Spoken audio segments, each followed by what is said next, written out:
ڕێز و سڵاو بۆیەوە بینەرانی خۆشەویستی تەلەڤیزیۆنی کۆمەڵە و بەرنامەی لێکدانەوە هەڵوێست. ئازیزان لە بەرنامەی ئەمڕۆماندا چەند بابەتێکمان بۆ ئامادە کردوون کە پێشکەش بێەوەی ئازیزی بکەین. یەکەم بابەتمان باسێکەکەین لە فەقر و فەلاکەت لە ئێراندا. کاکە لاقی مریشکت هەیە؟ ئەمە پرسیارێکە کە ساڵانێکە لە سەرپەرستی بنەماڵە کرێکار و زەحمەتکێشەکانی ئێران لە کاتی کڕیندا دەبیسترێ. ڕستەیەک کە ڕەنگ بێ ئەمڕۆ بیستنی بۆ هەمووان ئاسایی بێت، لەبەرەوەی کە ڕژێم خەریکە بێڕەونەقتربوونی هەرچی زیاتری سفرەکانی خەڵک دەکاتە نۆرمێکی ئاسایی، هەروەک چۆن فرۆشتنی گورچیلە بۆ دابینکردنی ژیان ئاسایی کردوێتەوە. ڕژیم بەتەمایە دەردوژان و هەموو ئەو نەهامەتیانەی کە خۆی خوڵقاندوویەتی بیان کاتە نۆرمێکی ئاسایی لە ژیانی زۆربەی خەڵکیم کۆڵمەلگایەدا. لە ڕاستیدا کاتێک ئەقدەسی کرێکار ئەویش ئەگەر لە بارودۆخی ئێستادا وە گیری کەوتبێ 5 بەرابەر لە ژێر هێڵی هەژاریدایە، سەر هەڵدانی ئەم جۆرە دیاردانە دوور لە چاوەڕوانی نییە. بەپێی پێوەری فەلاکەت لە هەموو ساڵێک ببورن بەپێی پێوەری فەلاکەت لە ئێراندا کە هەموو ساڵێک لەلایەن ناوەندی ئامارەوە بڵاو دەبێتەوە، زەنگی مەترسی بۆ هەموو ئێران لێدراوە. بەپێی نوێترین راپۆرتی ناوەندی ئاماری ئێران لە 17 پارێزگا لە 31 پارێزگای ئێران زەنگی مەترسی ژیان لێدراوە و ئاستی فەلاکەت لە کارەسات نزیک بۆتەوە. پێوەری فەلاکەت لە ساڵی 1404 هەتاویدا لە تەواوی ئێراندا گەیشتۆتە 42% و خۆراسانی باشوور بە 37.9%دا کەمترین کارەساتی تۆمار کردووە بەو ڕێژەیەوە. هەروەها وەستانی خۆزستانیش بە بەرزبوونەوەی 35.6%دا و ڕێژەی بێکاری 11% پێوەری فەلاکەتی 46.6 بە پلەی یەکەم تۆمار کردووە و خەڵکی هەم وەستانە بەراورد بە پارێزگاکانی تر خراپترین بارودۆخی ئاسایشی کۆمەڵایەتیان لە بەهاری ئەم ساڵدا هەبوو. پێوەری فەلاکەت دیاردەیەکی ئابووری کۆمەڵایەتیە کە بەپێی پێناسەیەکی سادە لە کۆی ڕێژەی بێکاری و ڕێژەی ئاوسان بەدەستێت و ساڵانێکە حساب دەکرێت. ئەم پێوەرە پەیوەندیەکی ڕاستەوخۆی لەگەڵ ڕێژەی تاوان لە کۆمەلگادا هەیە و هەرچەندە ئەم پێوەرە ئابووریە زیاد کات، ئاسایشی کۆمەڵایەتیش زیاتر دەکەوێتە مەترسیەوە. خەڵکی ئێران دەبێت ژیانێکی دژواریان بێت تا دەسەڵاتی ئیسلامی بتوانێت درێژە بە تاڵانکردنی حاصڵی دەسترەنجێوان بدات. بەڵام لەلایەکی دیکەوە واقعەتی ئەمڕۆی کۆمەلگای ئێران ناڕەزایەتی و خەباتێک کە جەستەی حاکمانی جەنایەتکار و گەندەڵی کۆماری ئیسلامی وەلەرزەخستووە باز لەوە دەکات کە قوربانیانی کۆماری ئیسلامی قوربانی بێ ئازار نین و ملکەچی نەبوونی و هەژاری و نەهامەتیەکان نابن. ئەوان ساڵەهایە دەنگی ناڕەزایەتیان بەرز کردوێتەوە و هەر ڕۆژێک کە تێدەپەڕی خۆیان ئامادەتر دەکەن و هەنگاوێک بەرەو ڕوخاندنی کۆماری ئیسلامی کە پارێزەری ئەم بارودۆخە نامرۆڤانەیە هەڵدەگرن. فەرموو ناوبڕێک ببینن دەگەڕێمە وڵات.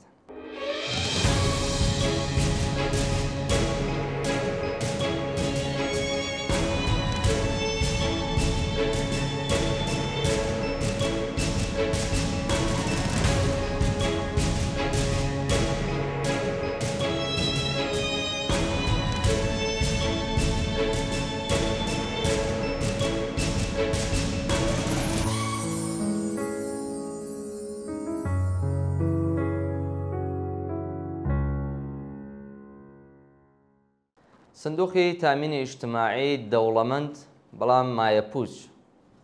سندوقی دابینکردنی کۆمەڵایەتی دامەزراوەیەکی ماڵی و پیشەسازی زەبەلاحە کە بە پارەی خانەنشینی کار دەکات.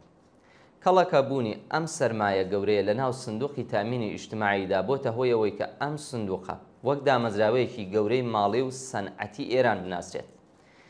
تا ئەو جێگایە کە شرکەتەکانی سەر بە سندوقی تامینی ئیجتیماعی لە ئێستادا بە شێوەی گشتی لە سەنعەتی سیمان، دەرمان، نەوت و پترۆشیمی ئێراندا پتر لە 30% سەهام هەیە، بەڵام هەرگیز بە ڕوونی و بەوردی پشکنینی ماڵی لەو سەدان شرکەتەی کە لە دەوری سندوقی تامینی ئیجتیماعی کۆبوونەتەوە نەکراوە.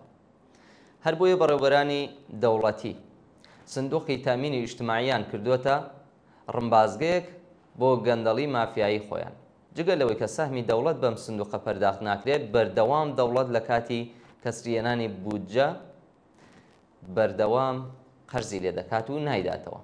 بە جۆرێک دامەزراوەیەکی وا بەهێز کەوتوتە بەردەم مایەپووچبوونێک کە خانەنشینکراوان دەبێ باجەکەی بدەن. خواستی خانە نوشینکراوان لەم سندوقە کە لە ڕاستیدا بەڕەنجی شان و ئارەقی ناوچەوانی ساڵانی جوانی و سەردەمی کارکردنی ئەوان پێکەوەندراوە چییە؟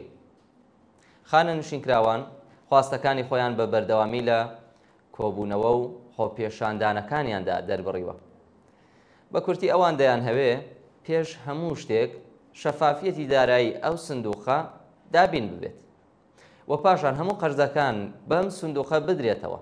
داخوازیەکانی دیکەی ئەوان بەکردەوە دەرهێنانی نظامی هاواهەنگ و هاوسانسازی حقوقی خانە نوشینکراوانی سندوقی تامینی ئیجتیماعی لەگەڵ حقوقی خانە نوشینکراوانی کشوەری و لەشکری و هەروەها بردنەسەرەوەی حقوقی ساڵانەی خانە نوشینکراوان بەپێی ئاستی تەوەڕوم و هەزینەی بنەماڵەیەکی ئاسایی و دەرمانی بێبەرامبەر و ئیسلاحی نظامی بیمەیی خانە نوشینکراوان بەبێ پێویستی بە بیمەی تەکمیلی بە ڕەسمی ناسینی سربەخۆی کامڵی سندوقی تەمینی ئیجتیماعی و لەوانە دووبارە سپاردنی بەڕێوەبەرانی سندوقی تامینی ئیجتیماعی بە خاوەنانی سەرەکی واتە خانە نوشینکراوان، بەشداریکردنی خانە نوشینکراوان و کرێکارانی ئێران لە بڕیارەکانی پەیوەندیدار بە سازمانی تامینی ئیجتیماعی، دامەزراندنی سیستمی چاوەدێری و کۆنتڕۆڵی پێشکەوتوو لە ناو پێکهاتەی ماڵی سندوق بە هاوکاری خانە نوشینکراوانی بەتوانای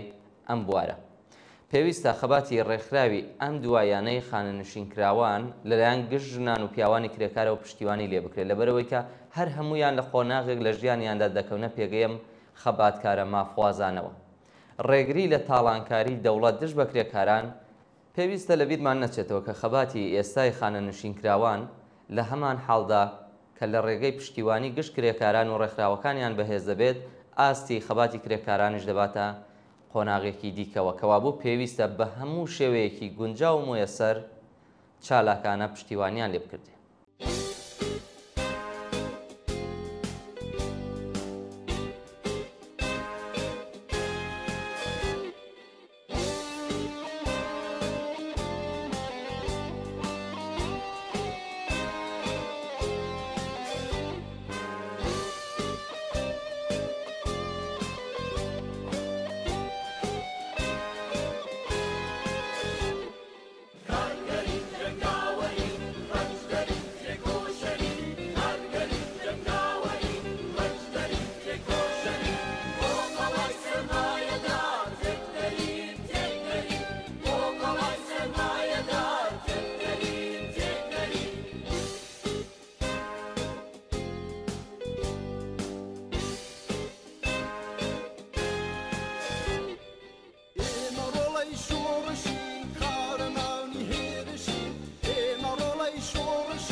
ئاین و ڕۆڵی سیاسی لە کۆمەلگای ئەمڕۆدا بابەتێکی تری بەرنامەی ئەمڕۆمانە.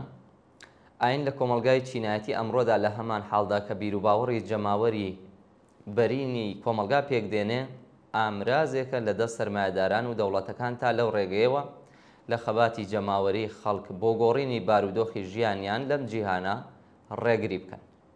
مرۆڤێک کە دیری دەستی بارودۆخێکی زاڵمانەیە و بەتەنیا ناتوانێت بارودۆخی ژیانی خۆی بگۆڕێ و لە بەرامبەر ڕەنج و ئازارێک کە خۆی و بنەماڵەکەی تێیدا گرفتار بووە هیچ کارێکی لە دەست نایە، کاتێک کە خۆی لاواز و بێدەسەڵات دەبینێ بە ناچار ڕوو لە ئاسمان دەکات بەو هیوای کە هێزێکی بەتواناتر لە خۆی پەیدا بێت و ڕزگاری بکات. کاتێک لە دنیای واقعیدا هیچ هومێدێک بۆ گەیشتن بە ئاواتەکان نامێنێتەوە، ئاواتەخوازی ئەوەیە کە بۆ گەیشتن بە خواستەکانی لە پاش مردنی زیندوو بێتەوە. بەم جۆرە بە ئاواتی گەیشتن بە بەختەوەری لە دنیای خەیاڵی پاشمەرگیدا ڕەنج و ئازاری دنیای واقعی تەحمڵ دەکات. دەوڵەتە جۆراوجۆرەکان لە گۆشە و کەناری جیهان بە پێی پێگەی خۆیان و ئاستی خەبات و پێشکەوتنی کۆمەڵایەتی لە سێ ڕێگاوە دەسەڵاتی خۆیان درێژە پێدەن. یەکەمیان لە ڕێگەی سەرکوتی ڕاستە و خۆ و پێشێلکردنی ئازادی و مافی خەڵک کە لە وڵاتانێک وەکو ئێران لەگەڵ پانتاکەی ئاشناین. دووهەمیان بە یاسادەرهێنانی سەرکوت، واتە هەموو ئەو یاسایانەی کە لە پەرلەماندا لە پەرلەمانە بۆرژوازیەکاندا لە دیفاع لە خاوەنداریەتی سەرمایەداران و دژ بە مافیکرێکاران پەسەند دەکرێن و لە نەزمێکی کۆمەڵایەتی دیاریکراودا هەمووان ناچار دەکەن کە پەیڕەوی لێ بکەن. سێمیان دەرونیکردنەوەی سەرکوتە، واتە مرۆڤەکان دەخەنە پێگەیەکەوە کە هەژاری و بێمافی خۆیان تاقیکردنەوەی ئیلاهی پێناسە بکەن و بە هیوای بەهەشتی بەرین ملکەچی بارودۆخی فەلاکەتباری ئێستایان بن. ئاین سەرکوتێکی معنەویە کە لەسەر شانی جەماوەری خەڵک قورسایی دەکات. ئاین گشت ئەوانەی کە هەموو تەمەنیان زەحمەتیان کێشاو لە هەژاریدا ژیانیان بەسەر بردووە فێر دەکات کە تا کاتێک لەو دنیادا دەژین تەسلیم و سەبور بن و بە هیوای گەیشتن بە پاداشە بەهەشتیەکان ئارام بگرن. ئاین جۆرێک مادەی هۆشبەری معنەویە کە تێیدا کۆیلەکانی سەرمایە دەست لە هەوڵدان بۆ گەیشتن بە ژیانێکی شیاوی ئینسان دەکێشنەوە. ڕزگاری مرۆڤی کرێکار و زەحمەتکێش لە چنگ ئەم وەهم و خوراافەیە ئەگەرچی بە ڕووناکبیری و لێکدانەوەی زانستی جیهان لە چوارچێوەیەکی دیاریکراودا دێتە دی، بەڵام ئەم ڕزگاریە لە پانتایی کۆمەڵایەتیدا تەنیا کاتێک دێتە دی کە بارودۆخی مادی و ئابووری ژیانی مرۆڤەکان بگۆڕدرێ و ئەو هێزە سروشتی و کۆمەڵایەتیانەی کە مرۆڤ لە ترسانی پەنای بردووە بۆ وەهم و خوراافە و ئاین کەوێتە ژێر کۆنتترۆلی زانست و هێزی پێشڕەوە و ڕزگاری بەخشی کۆمەلگا. کۆمونیستەکان و چینی کرێکاری وشیار بە شۆڕشی کۆمەڵایەتی کە بێگومان شۆڕشکێکی وشیارانەیە ڕێگای ڕزگاربوونی مرۆڤ لە زیندانێک کە توانای ئاڵوگۆڕبەخشی کۆتوبەند کردووە خۆش دەکرێت. ناوبڕێکی کورد ببینن ئەم باسە ئیدامادێنە. بیزارم از دین شما، نفرین به آیین شما، از سینه پیشانیان دلهای سنگین شما، دلهای سنگین شما.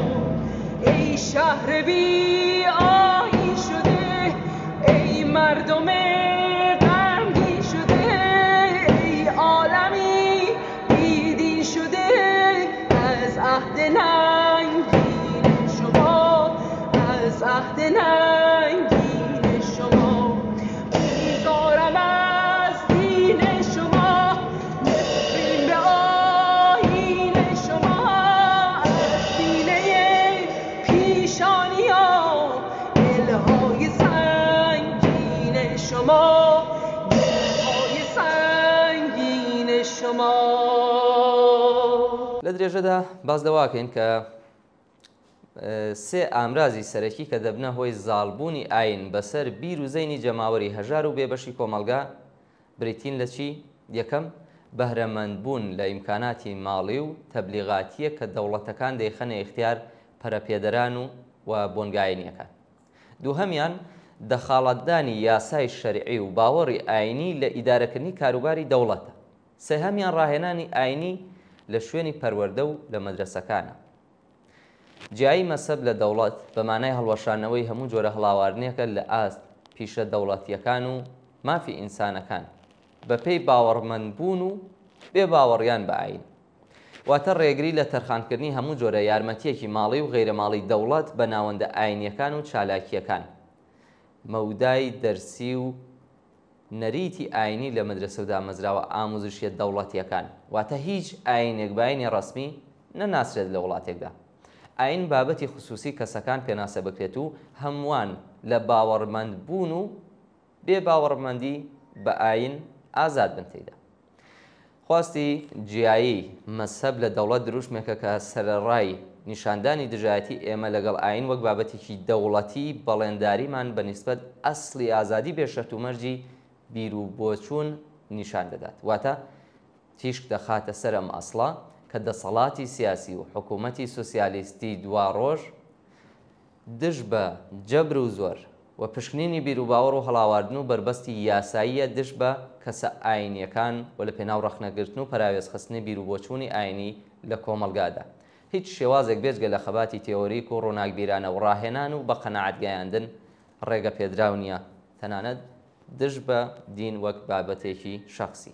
ئێمە ئاین بەدەر لەوەی کە لە دەوڵەت سەربەخۆ بێدیان نەبێت بە ئامرازی دواکەوتنیان دەزانین و ئەگەر خوازیاری جیایی لە دین لە دەوڵەتین ڕێک بەو هۆکارەیە کە دەمانهەوێت گشت شێواز و یاسای پەرەپێدەری دەوڵەتی ئەم ئەفیونە لە کۆمەلگادا بە یەکجاری هەڵوەشێتەوە. ئێمە لە خەبات لە دژی ئاین هەرگیز بێڕێزی بە بیرروباوەڕی خەڵک ناکەین. کاری ئێمە ڕووناکبیری و شیکردنەوەی بە حوسەڵەی ڕاستیەکان و ڕوونکردنەوەی بە بەڵگەی جیهانبینی زانستیانەیە بەرامبەر بە دیاردەی ئاین.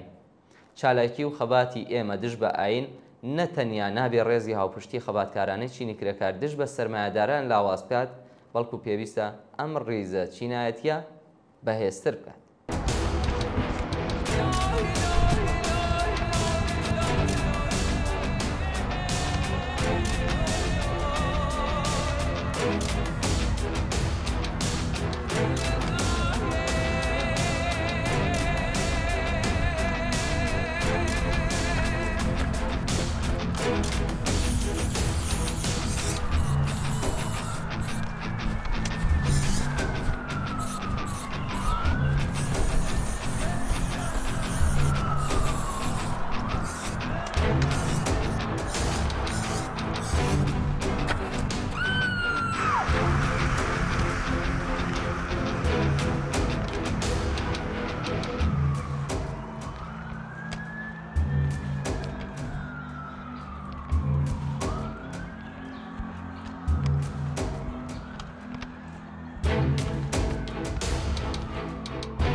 عوسمانی حاجی معرف نووسینێکی هەیە کە بەو شێوەیە دەست پێکات دەربارەی ئاراستەی دانوستانەکانی ئەمریکا و ئێران نووسراوە. ئەڵێت هەرچەندە قەیرانی سیاسی و ئابووری لە ئێراندا هێشتا ئەو دۆخە ئاشکرا ناکات کە ئاماژە بێت بۆ لاوازی کوشەندە لە ڕژیمدا، بەڵام بەهۆی گۆڕانی بارودۆخی بەرەکانی شەڕ لەسەر شەقامەکانیان لە ناو هۆڵەکانی دەسەڵاتدا لە تاران ئەگەری ئەوە هەیە دۆخەکە گۆڕانێک بەخۆیەوە ببینێت.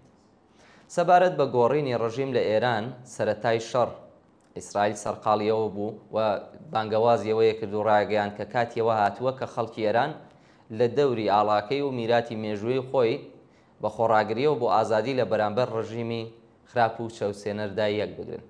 پێدەچێت ئیسرائیل بە هیوایەوە بوو بێت کە بۆ سەرکەوتن لەو شەڕەدا چاوەڕێ بووبن لە ڕێگەی ڕاپەڕینێکی جەماوەریەوە لەلایەن خەڵکەوە کۆتایی و داڕمانی ڕژیمی ئێران بە ئەنجام بگەێنێت. بەڵام دواتر بە دوای لێدانی موشکەکانی ئێران لە تێلاڤیڤ و حەیفا و لە قودس و شارەکانی تر بردومانکردنی پێگاتۆمیەکانی نەتەنز و ئیسفەهان و فۆردۆی ئێرانیش لەلایەن ئەمریکاوە، دوای 12 ڕۆژ شەڕی ئیسرائیل و ئێران ناچار بە ئاگربەست بوون کە ترامپ لە ڕێگەی نێوەندگیری قەتەرەوە ڕایگەیاند ڕێکەوتنێکی ئاگربەست کراوە بۆ ماوەیەکی نادیار. لەگەڵەوەشدا دیمان کە ساعتەکانی کۆتایی پێش جێبەجێکردنی ئاگربەست لە هەردوو لاوە بردومانێکی چڕی بێوێنەی بەخۆ بینی لە سەرەتای ڕوبەڕووبوونەکەەوە تونترین و تونند و تیشترین هێرشەکان بۆ سەر یەک دەکرا و ژمارەی کوژراوەکان و گرژیەکان هەر ڕوو لە زیاد بوون بوو. پرسیارێک کە بۆ دوای ئەماگر بدەستە دەکرێت ئەوەیە کە ئایا ئێرانیەکان لە ڕاستیدا جارێکی دیکە ڕادەپەڕن وەک چۆن لە ڕابردوودا چەندین جار ڕاپەڕینی وایان کردووە لەوانە ڕاپەڕینی خوێندکارانی ساڵی 1970 بزوتنەوەی سەوزی 1970 ناڕەزایەتی جەماوەریەکانی 96 و ئابانی خوێناوی لە ساڵی 98 و تا ئاگات بە ڕاپەڕینی بزوتنەوەی ژن ژیان ئازادی لە ساڵی 1401 هەتاویدا ئەوە لەوەش گرنگتر ئەگەر ئەوان دووبارە هەستنەوە پێ ئایا کۆماری ئیسلامی ئەوەندە لاوازە کە ڕەنگە ملکەتی بزوتنەوەیەکی جەماوەری لەو شێوەیە بێت ئەمە پرسیارێکی گرنگە دوای دانوستان هەموو ئەمانەوە دەردەخەن کە سەر ڕای ڕزینی ناوخۆی ڕژیمی ئێران بەهۆی گەندەڵی سیستماتیک و دزەکردنی هەمەلانەی سیخوڕی ئیسرائیلیش بۆ ناو دام و دەستگا حکومیەکان هاوکات کۆماری ئیسلامی لەژێر هەندێک بارودۆخدا تا دێت ڕۆژ بە ڕۆژ لاوازتر دەبێت بەڵام بۆ تا ئێستا لە ژیاندایە بۆیە پێویستە گرنگترین نیشانە لاوازیەکانی ڕژیم پێشبینی بکرێت تا بگەین بۆ ئامانجەی کە گۆڕینی ڕژیم ئەکرێت بەرجەستە بکرێتەوە و بەرجەستە دەرکەوێت کاتێک هێزە ئەمنیەکان نەتوانن بە شێوەیەکی کاریگەر کۆ ببنەوە یان لەوەش ئەولاتر دەست بکەن بە چۆڵکردنی سەربازگە و بنکەکانیان دابەشبوونی گشتی لە نێوان نوخبە سیاسیەکان سەر هەڵبدات و بەرپرسان بە ئاشکرا کشانەوەی خۆیان لە دەوڵەت ڕابگەیەن کە راپۆرتێک لەو بارەوە واشنگتن پۆست نووسیبووی باسی لەوە کرد کە ئیسرائیل هەڕەشاکات بۆەوەی ئەو کارە بکەن و بکشێنەوە لە دەوڵەت و هەروە کەمبوونەوەی خۆراک و سوتەمەنی و لاوازبوونی زیاتری خزمەتگوزاریەکان گەرجارێکی تر بە شێوەیەکی بەرفراوان ناڕەزایەتی جەماوەری سەرهەڵداتەوە لە هەمان کاتدا هێرشکردنە سەر باڵەخانە سەربازی و حکومیەکان لەوانەش گرنگتر گەر کرێکارانی ئێران لە پیشەسازیە گەورەکانی نەوت و وەبەرهێناندامان بگرن کاریگەری جددی و خێرا لە ڕژیمی ئێراندا ڕوادات بەڵام ئەوەی شایانی باسە تا ئێستا هیچ کام لەم نیشانانە نەبووتە دیاردەیەکی بەرچاو زۆربەی دانیشتوانی ئێران هەناسەیان ڕاگرتووە و چاوەڕێی ئەوەن بزانن ئایا ئاگربەستەکە دەتوانێت بەردەوام بێت و دەرگیری هێرش و شەڕێکی تر نەبنەوە بە تایبەتی کە ململانەکان بە قوتی خۆیان تا بێستا ماون و هیچ شتێک یەکلای نەبووتەوە بە تایبەتی لە حاڵەتی دووبارە بوونەوەی شەڕ و ڕاگرتنی یەکسانی ئاستێک لە هاوسەنگی لە شەڕەکەدا بۆ ئێران شانسی مانەوەی ڕژیم زیاتر دەکات لە لایەکی ترشەوە حکوومەتی ئەمریکاوە لە بەرچاو دەگرێت کە پێشهاتی گۆڕانکاری لە ئێراندا ئەگەرێکی دوور نییە بۆیە زۆر بەوردی چاودێری ئەوواکات و بۆ هەموو ئەگەرێک لەم بارەیەوە خۆی ئاماداکات ناوڕێکی کورد ببینن دێنەوە باسێک لە ئامریکاکەین لەم هاوکێشێدا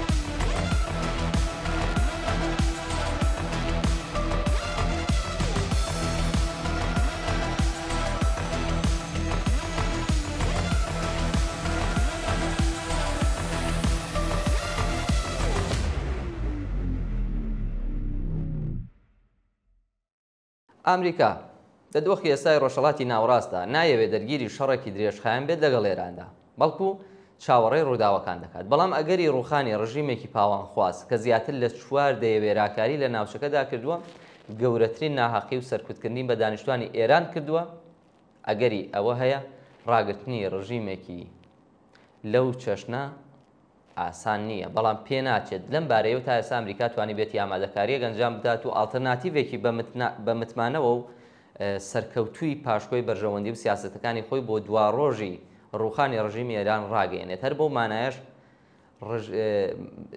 ینی ڕوخانی کۆماری ئیسلامی ڕناگەێنێت لە دەستوری پرۆژەکانی خۆیدا تا بە ئێستا ڕاگەیاندنی یەکلایەنەی ئاگربەز لەلایەن ترامپەوە بەبێ ڕاگەیاندنی هاوکات لەلایەن ئێران و ئیسرائیلەوە کە لایەنەکانی شەڕبوون دیارە ترامپ ئامانجی ئەوە بوو وەک لایەنی دەست پێشخەر وەسف بکرێت بە بازارکردنی ڕۆڵی خۆی کە هەوڵی ئاشتی داوە تا پێگەی خۆی لە ناوخۆ دەرەوەی وڵات بەهێزتر بکات لەگەڵەوانشدا هەر لایەک چۆن ئاکامی ئاگەربەستەکە بە سەرکەوتن بۆ خۆی هەژمار دەکات یان ئێران توانی گورزی تون لە ئیسرائیل بدات و هاوسەنگێکدا ئاسیدا ڕابگرێت بەڵام لەم نێوانەدا توانین بڵێن ئێران بە بێمەرج و دەستکەوت لە ڕووی سیاسیەوە تەسلیم بوو ئەمەش لێدوانێکە کە ئامریکا و ئیسرائیل هەوڵی سەپاندنی ناوەڕۆکەکەیدەن بۆ پێ پێشتر پێشنیازی بژاردەی تەسلیمبوونی سەربازی یان سیاسی لەلایەن ئەمریکا و پێشکەش بە تاران کرابوو. بەڵام ئەنجامگیری واقعی بۆ ئەم تەسلیمبوونە دواتر ململانێ و دانوستانەکانی نێوانیان دەردەخات. دوا بە دوای ڕێکەوتنی ئاگربەستی نێوان ئێران و ئیسرائیل لایەنە جیاجیاکان کار بۆ ئامادەکردنی زەمینە بۆ خۆناغی داهاتوو دەکەن. بەرپرسانی ئەمریکا ئاماژە بە ئەگەری دەستپێکردنەوەی دانوستانە ئەتۆمیەکان لە ماوەی چەند ڕۆژی داهاتوو داکەن. ئەگەر چی ڕژیمی ئێران بەهۆی هێرشەکانی ئیسرائیل و ئەمریکا لاواز بووە، زیانێکی بەرچاوی ئابووری لە ئێران کەوتۆتەوە، وێرانبوونی ژێرخانی ئابووری لە ئەنجامی هێرشەکانی ئیسرائیلدا ڕووی داوە. ئەوەی جێگای سەرنجە تا ئێستا ئێران هێشتا خۆراگرێکی لە ناو خۆیان پێوە دیارە. ئەمەش بۆ چین و رووسیا پێشاتەیەکی ئەرێنیە.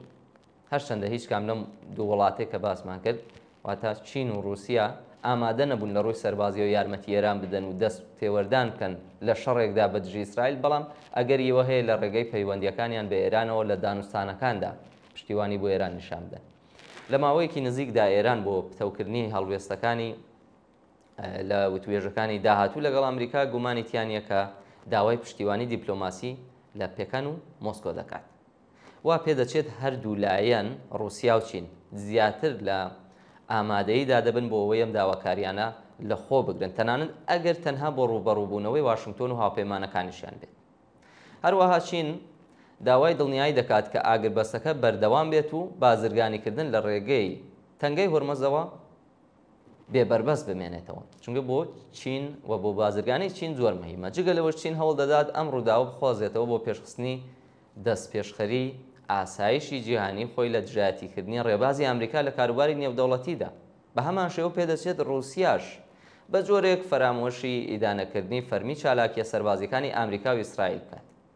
زیاتر پێشنیاری چوونە پێشەوەی دانوستانەکان دەکات دەبیش. هەڵبەتە بە لە بەرچاوگرتنی ئەم ڕۆڵە لە هەمان کاتدا ئەمریکایش هەوڵی دوورخستنەوەی چین و رووسیا ئادات لە ئێران، چونکە بەشدارکردنی چین و رووسیا تەنیا پێگەی دانوستانەکانی ئێران بەێسر ناکات، بەڵکو لە هەمان کاتدا کاریگەری پێکەن و مۆسکۆ لە ڕۆژهەڵاتی ناوەڕاستیشدا زیاترەکە کە ئەمە بۆ ئەمریکا قبوڵ کراو نییە. لە کۆتاییدا ڕەنگە دانوستانەکانی داهاتوو بە پلەی یەکەم لەسەر داهاتووی بەرنامە ئەتۆمیەکەی ئێران بێت، بەڵام لە سەردەمی ئەم ململانە جیهانیە بەرفراوانەدا ئیدارەی ترامپ ناتوانێت ئاگاداری ئەوە نەبێت کە کاردانەوەکان زۆر زیاتر لە ڕۆژهەڵاتی ناوەڕاست درێژ دەبێتەوە. بەم پێیە دەبێت بەرپرسانی ئەمریکا ئامادە بن بۆ بەرپەرزانەوەی ئارگومنتەکانی رووسیا و چین وەک تۆمەتبارکردن بەوەی واشنگتۆن یاسانێ دەوڵەتیەکان پێشێل دەکات. لە هەمان کاتدا دوای ئاگربەست کۆماری ئیسلامی بمێنێتەوە یان نادۆخەکە لە ئێران زۆر جیاواز دەبێت، چونکە ئەو زەمینەی کە ئێران تیا دەژی گۆڕانکاری جدی بەسەرا هاتووە. هەر بۆیە لەودی و پەردەکانەوە لە ناو سەرکردەکانی کۆماری ئیسلامیدا باز لە جێنشینی خامنەی دەکرێت، باز لە سەرکردەی گونجاو بۆ ئەوەی ئێران بە ئاراستەیەکی نوێدا ببات. ئەمەش پێشهاتێکی چاوەڕوان کراوە. ناوبڕێک ببینن بە بابەتێکی تر دێمەولاتە.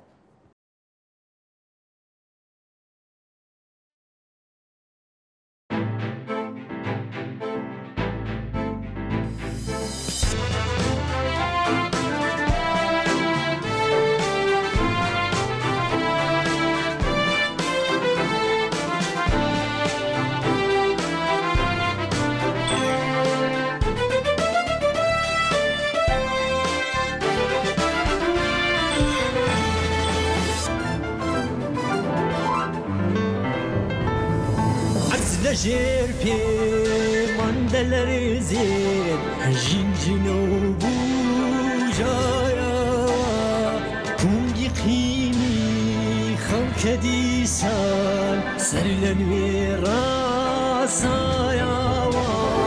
ئەرس لەژێر پێماندا لەرزێت ژینجینە و بۆژایەوە گونگی قینی خەڵکە دیسان سەر لە نوێ ڕاسایەوە خوێندە ڕێژێ ژیندە نێژێ ئەو دەڕەندا پیر بووە هەستی کردووە چرای بەختی هەر بیناکو ژایەوە ئەم خوروشی سەر شەقامە مژدەهێنێ کی زێبەی ئەو سبەینێ واژیانیش بۆی لە خەو هات سایەوە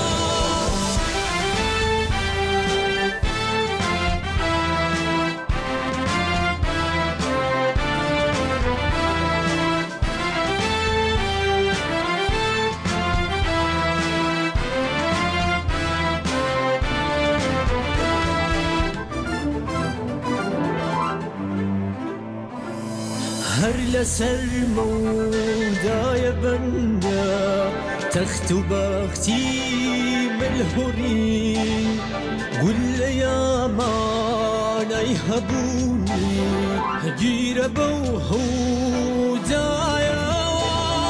خوێندە ڕێژێ ژیندە نێژێ ئەو دەڕەندا پیر بووە هەستی کردووە چرای بەختی هەر بیناکو ژایەوە ئەم خوروشی سەر شەقامە مژدەهێنێ کی زێبەی ئەو سبەینێ واژیانیش بۆی لە خەو هات سایەوە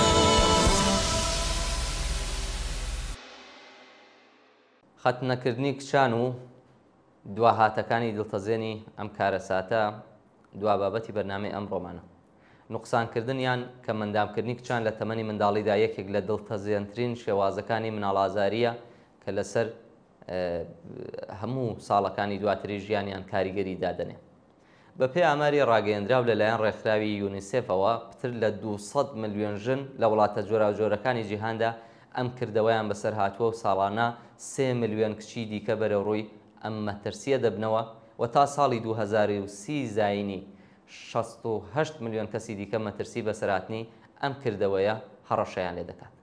ئەگەرچی بنیادی جەمیەتی ڕێکخراوی نەتەوە یەکگرتوەکان خوازیاری بەڵێنداری جددی دەوڵەتەکان بووە لە بوار سەرمایەگوزاری و بەڕێوەبردنی بەرنامە بۆ ڕاگرتن و پێشگیری لە نوقسانکردنی ئەندامی سێکسی ژنان، بەڵام کۆماری ئیسلامی ئێران نەتەنیا بەم پێشنیارانە و داڕشتنی یاسای پەیوەندیدار بایەخێک نادات، بەڵکو تەنانەت میدیاکانی سەربەڕژیم بە بێدەنگی لە پەنایەوە ڕەت دەبن.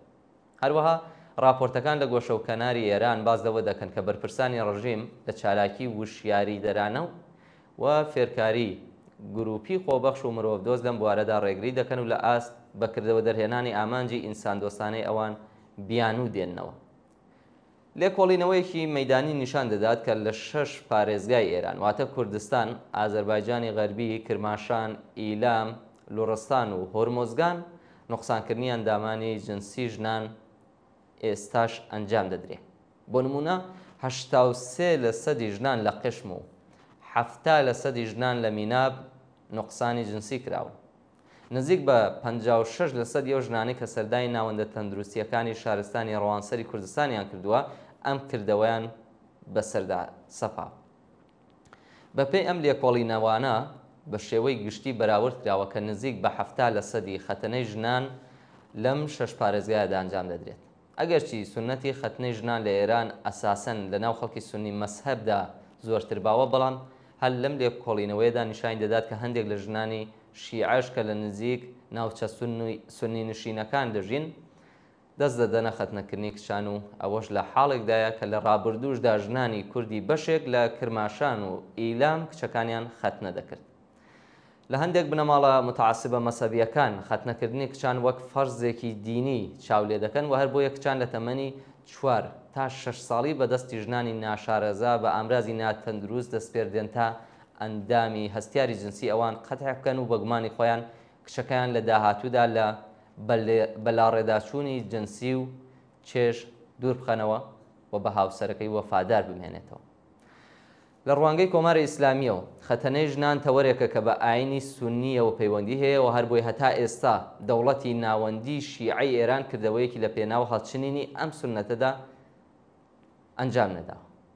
خەتنەکردنی ژنان دواهاتی دڵتەزێنی درێژماوە و پایەدار لەسەر ژناندا دەنێت. توانای جنسی ئەوان دێنێتە خوارێ و ژان و گوشاری عەسەبی، کێشەی دەرونی، سترێس و تێکچوونی چالاکی ئەندامی جنسی و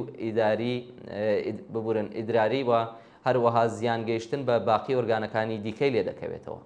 ڕوو بۆ بنەماڵانە کەوە هاستەمێک دەرحەق منداڵەکانیان ئەنجام دەدەن پێویستە بوترێکە لە ڕوانگەی بایەخدان بە تەندروستی و سڵامەتی مناڵانەوە ئەقڵ و زانست حکم دەکات کە لە سونەت و نەریتی زیانباری سەرچاوەگرتوو لە ئاین و دواکەوتووی فەرهەنگی و کۆمەڵایەتی دووری بکرێت. پێویستە لەسەر بنەمای ڕێزگرتن لە مافی منداڵ و مافی ئینسان و دووریکردن لە پێشێلکردنی مافی ژن و بە پشبەستن بە مەدەنیەت و شعور بیۆلۆژیکی کامڵی ژنان بە چاوی حەقیقەتەوە چاوی لێ بکرێت و لەژێر کاریگەری بیر و سونەتی خوڕافیدا مرۆڤەکانی داهاتوو لە بوار دەرونی و جەستەییەوە ئازار نەدرێن و کەمەندام نەکرێن. سەرەڕایمانەوەی ئەم سونەتە نامرۆڤانەیە لە هەندێک لە ناوچەکانی ئێران بەخۆشیەوە ئەمڕۆ زۆربەی هەرە زۆری خەڵکی ئێران بەهۆی کردەوەی کۆماری ئیسلامی و ناسینی قوڵتری فەرمان و حکومە دینیەکان تەسلیمی ئیدۆلۆژی حکوومەت نەبوون و لە زۆرێک لە بەند و بەستە ئاینیەکان تێپەڕ بوون و لەوانە کچانی خۆیان ئازار نادەن. چوونە سەرەوەی ئاستی وشیاری و ئاشنابوون لەگەڵ دنیای مۆدێرن گۆڕانکاریەکی بەرینی لە ڕوانگەی خەڵک بەنسبەت خەتەنەی ژنان خۆڵخاندووە و هەڵسوکەوتی ئەوانی یەکجار گۆڕیوە. بەڵام هەر لەم ئاستەیشدا باوبوونی ئەم سونەتە ئازاردەر و دڵتەزێنە. پێویستە ئەم سونەتە کۆنەپەرستانەیە بە یەکجاری بە مێژوو بسپێردرێ و ژیانی مرۆڤ لە سونەت و نەریتی دواکەوتوانە و خوڕافی کە لە حرەکەتی پێشڕەوانە بەرەو دنیایەکی باشتر و پێشکەوتوتر ڕێگری دەکات دابڕێت.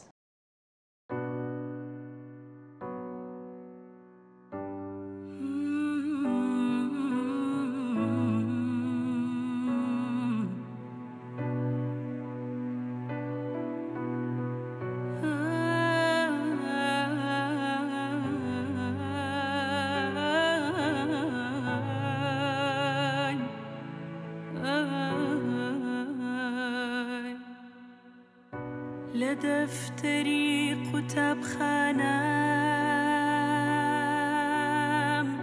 لەسەر تەختەی ناو پۆلەکەم لەسەر درەخت لەسەر لم و لەسەر سەهۆڵ لەسەر بەفری تازە و سپی ناوت ئەنووسم سەربەستی ناوت ئەنووسم سەربەستی لە لاپەڕی بۆر و نووسراو لە لاپەڕی سپی و بێناو لە بەرد و دار دار و دیوار دار و دیوار لەسەر مەشخەڵی کڵپەدار ناوت ئەنووسم سەربەستی ناوت ئەنووسم سەربەستی ناوت ئەنووسم سەربەستی ناوت ئەنووسم سەربەستی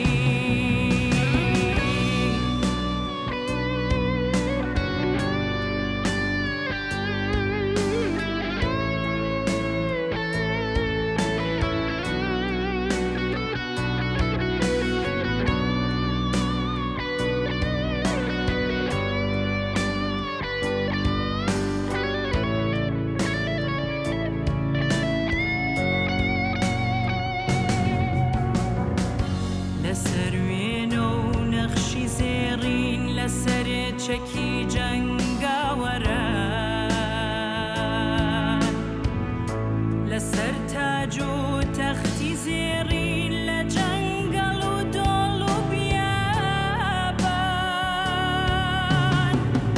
لەسەر پینەی بەرگی خاکیم لەسەر شەتاوی مانگە شەو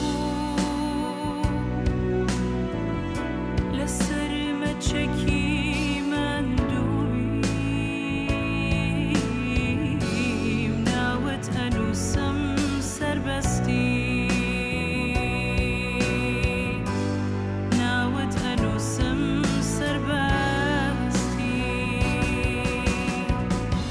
لەسەر کێڵگە و لەسەر ئاسۆ لەسەر پەڕ و باڵی مەلان لە ڕەنگ و بۆنی کازی وا لە عارەقی خەستی زەریان لە دیوار و تەختەی دەرگام لە هەر شتی بە نرخەلا لە شەپۆلی گڕی پیرۆز ناوت ئەنووسم سەربەستی ژن ژیان ئازادی زان زندگی ئازادی ژن ژیان ئازادی زان زندگی ئازادی ناوت ئەنووسم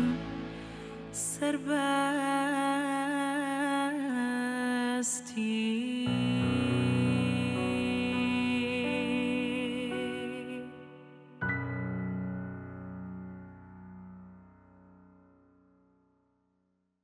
زۆر سپاس کە تا بە کۆتایی لەگەڵ مامون بەم شێوەیە گۆیشتینە کۆتایی بەرنامەی لێکدانەوە هەڵوێستی ئەمڕۆکەمان هیواداری ناوڕۆکی بەرنامەکە جێگەی سەرنجیە و یازید ببوێت و بتوانن کەڵکی پێویستی لێ وەربگرن تا بەرنامەیەکی تر بە ژیانێکی پڕ لە کامەرایتان دەست پێر